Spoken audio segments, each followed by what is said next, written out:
Apa khabar para pendengar cerita seram The Haunting Cruise dan PN?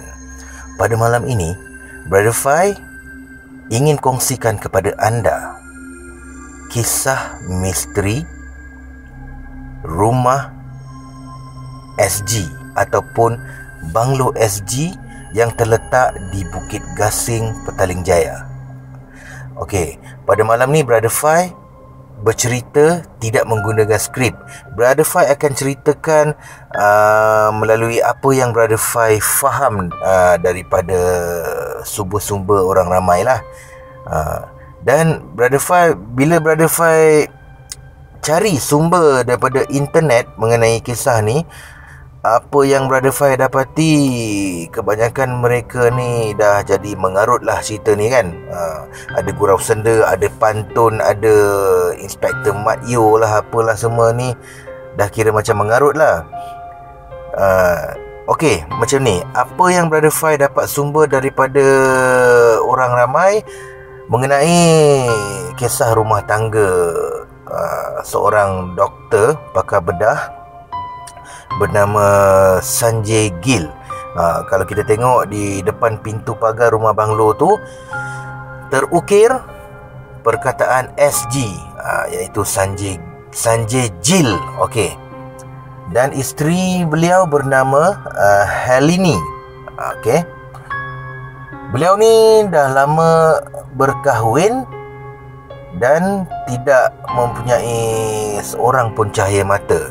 Jadi oleh sebab itu rumah tangga beliau menjadi panas lah. Orang kata menjadi hampir-hampir nak retak lah, disebabkan Dr. Sanjay ni memang inginkan zuriat.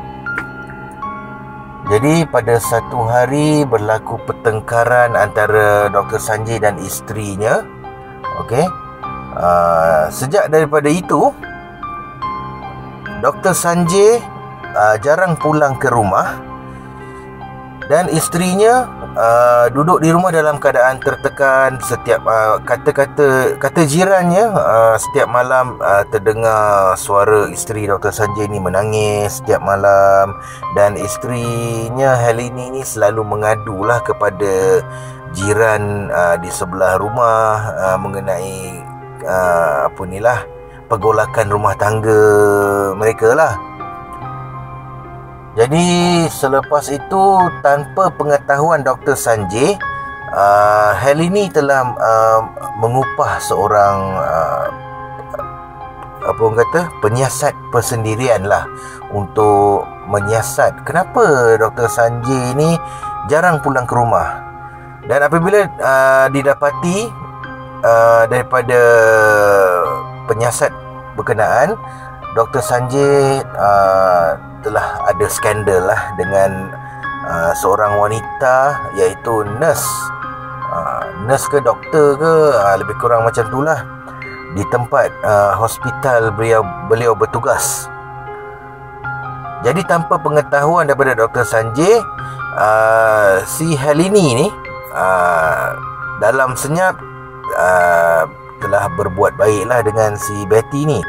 Betty ni adalah keturunan Chindian, Cina campur India. Jadi memang orang, kalau nak ikutkan orang, dia memang cantik lah kan.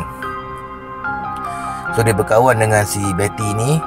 Yang si Betty ni pula, dia tak tahu yang Helini ni adalah isteri kepada Dr. Sanjay ni.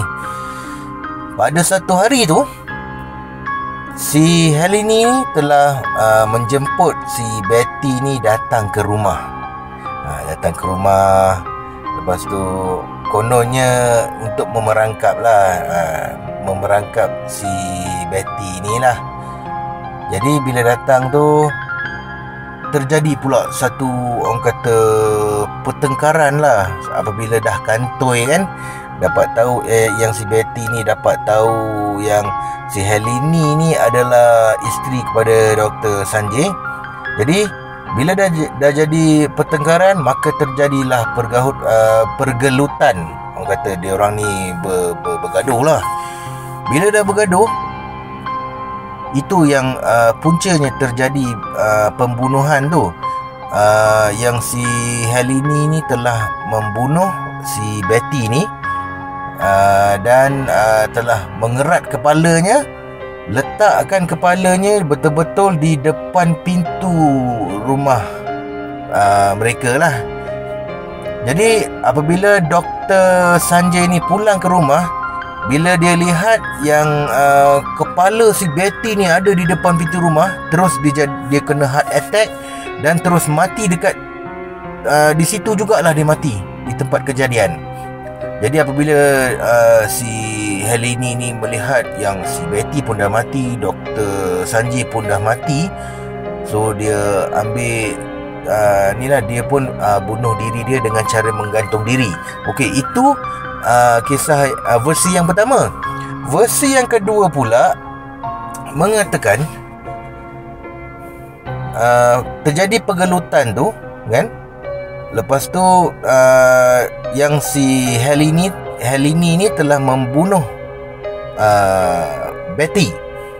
Apabila Betty mati, Dr. Sanjay pulang ke rumah dan nampak yang si Helini telah membunuh si Betty. Maka terjadinya pertengkaran dan pergaduhan antara mereka berdua, dan Dr. Sanjay ni pula yang telah membunuh pula isterinya iaitu Helini. Dan jiran di sebelah telah buat laporan kepada polis. Polis pun datang. Lepas tu Dr. Sanjay ni bertindak agresif dan polis telah menembak Dr. Sanjay. Maka ketiga-tiga mereka mati. Jadi inilah dua versi yang Brother Fai dapat daripada kisah rumah banglo tinggal di SG House ni. Di mana kebenarannya Brother Fai tak pasti. Tapi kalau kata anda yang mendengar kisah ini, yang boleh merungkaikan kisah yang sebenar rumah SG ni, tolonglah berikan komen di ruangan komen di bawah. Dan Brother Fai, iaitu channel THC dan PN, bersedia untuk mendengarnya lah. Okey. Baiklah saudara, setakat itu sajalah perkongsian Brother Fai pada malam ini. Kita akan sambung dengan kisah-kisah yang lain pada esok hari. Terima kasih banyak-banyak kepada yang sudi mendengar, dan siapa yang tahu okey, siapa yang tahu kisah sebenar rumah banglo SG ni, tolong kongsikan di dalam channel ini, okey, di ruangan komen. Sekian, terima kasih. Bye bye.